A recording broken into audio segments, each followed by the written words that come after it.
جو فرضی ذکر ہیں وہ تو آپ نے کرنے ہی کرنے ہیں، وہ تو میں نے آپ پہ فرض کر دیا۔ اب آپ دیکھیں میں نے آپ سے کچھ ادھار لیا تھا تو وہ چکانا تو میرا فرض تھا، وہ میں نے آپ کو دے دیا۔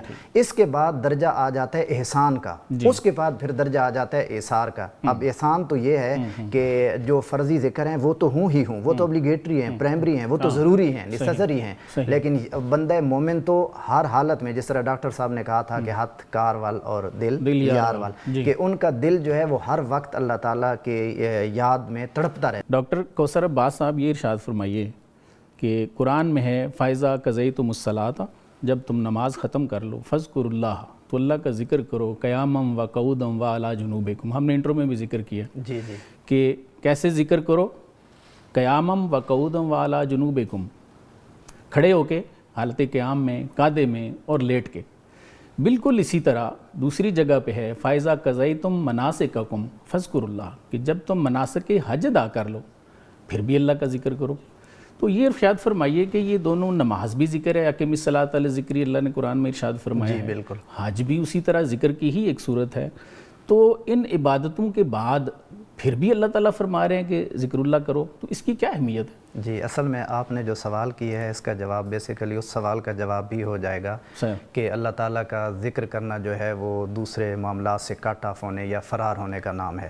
اب آپ نے جو آیہ مبارکہ پڑھی ہے کہ اس میں قیام کا، قعود کا اور مختلف حالتوں میں اللہ تعالیٰ کے ذکر کرنے کا بیان ہے، تو بیسیکلی یہ ذکر کی تیسری قسم ہے۔ اگر آپ دیکھیں نا قرآن مجید کو وسیع پیرائے میں، تو وہاں ذکر کی 3 اقسام بیان ہوئی ہیں۔ اس میں سب سے پہلے جو ہے وہ لسانی ذکر ہے، یعنی زبان سے اللہ تعالیٰ کا ذکر کرنا، اس میں فذکر اللہ یا وذکر اللہ جو بھی ہوگی کہ اللہ تعالیٰ کہہ رہا ہے کہ میرا ذکر کرو، یعنی اللہ تعالیٰ کا ذکر کرو۔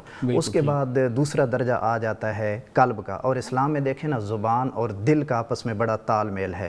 اسلام اس چیز کو نفاق قرار دے دیتا ہے کہ دل میں کچھ اور ہو، زبان پہ کچھ اور ہو، تو اس وجہ سے کہا کہ جب زبان سے اللہ کے ذاکر ہو، ذکر کر رہے ہو، تو دل میں بھی تو وہی ہونا چاہیے۔ تو وہاں پہ آپ دیکھیں کہ وَاذْكُر رَبَّكَ فِي نَفْسِكَ کا نفس مطلب سانس کے معنی میں بھی استعمال ہوتا ہے اور دل کے معنی میں بھی استعمال ہوتا ہے۔ اسی طرح دل بھی سانس ہی لیتا ہے، دونوں کو ایک ہی سمجھنا چاہیے۔ جی بالکل، وہ دھڑکتا ہے تو اس کی دھڑکن ہی سانس کے زیر و بم کا نام ہے۔ بالکل ٹھیک۔ تو اس طرح فرمایا الا بذکر اللہ تطمئن القلوب، تو یہ 2 آیات جو ہیں وہ قلبی ذکر پر، یعنی دل کے ساتھ ذکر کرنے پر جو ہے وہ دلالت کر رہی ہیں۔ اب تیسرا ہے کہ مختلف حالتوں میں، کہ انسان آپ دیکھیں نا 3 حالتوں سے خالی نہیں ہوتا۔ اب ہم اس پروگرام میں بیٹھے ہوئے ہیں، تھوڑی دیر پہلے کھڑے تھے، پروگرام ختم ہو جائے گا پھر کھڑے ہو جائے گا، یا انسان لیٹا ہوتا ہے، سوتا ہوتا ہے، تو اس حالت کو بیان کیا کہ اللہ تعالیٰ کا ذکر کرو، یعنی فذکر اللہ، اللہ تعالیٰ کا ذکر کرو قیاماً، کھڑے ہیں تب بھی اللہ تعالیٰ کا ذکر کریں، اچھا بیٹھے ہوئے ہیں تب بھی اللہ تعالیٰ کا ذکر کریں، وَعَلَىٰ جُنُوبِكُمْ، اور اس کے علاوہ جو بھی آپ کی حالت ہے اس میں آپ جو ہے وہ اللہ تعالیٰ کا ذکر کریں۔ تو مراد یہ ہے کہ اب ضروری نہیں کہ کئی ایسے مواقع ہوتے ہیں کہ وہاں پر انسان زبان سے ذکر نہیں کر سکتا، کئی ایسے مواقع ہوتے ہیں کہ وہاں پر انسان ذکر کے لیے جو خاص نشستیں صوفیاء نے بتائی ہیں یا اسلام میں بتائی گئی ہیں وہ بندہ نہیں اپنا سکتا، تو دل جو ہے وہ ہر وقت اللہ تعالیٰ کا ذکر کرتا رہتا ہے، تو یہ بالکل کٹ آف ہونے کا نام نہیں ہے۔ اب یہاں پر کہا کہ اسلام میں جو ذکر ہے، آپ نے کہا نا کہ وہ نماز بھی ذکر ہے، حج بھی ذکر ہے، تو اب دیکھیں یہ دونوں ذکر جو ہیں یہ فرض ہیں۔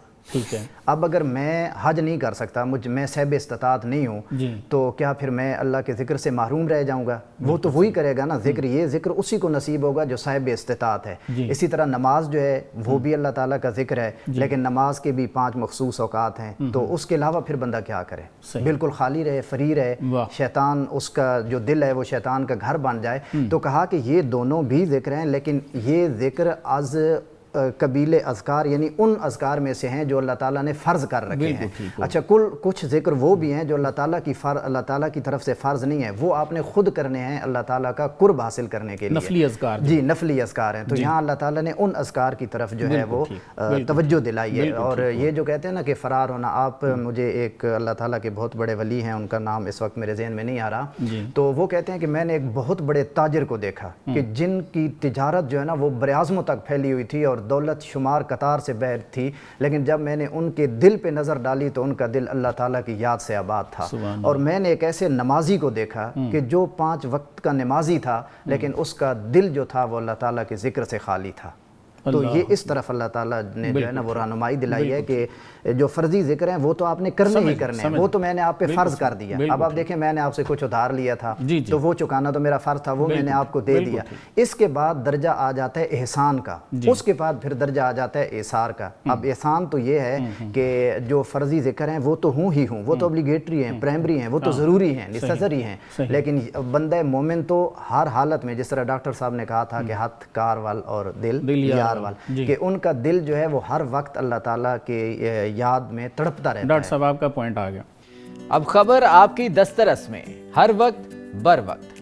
ابھی سنو نیوز کے یوٹیوب چینل کو سبسکرائب کیجئے، بیل آئیکن پر کلک کیجئے اور باخبر رہیے ملکی اور بین الاقوامی حالات سے یقین کے ساتھ۔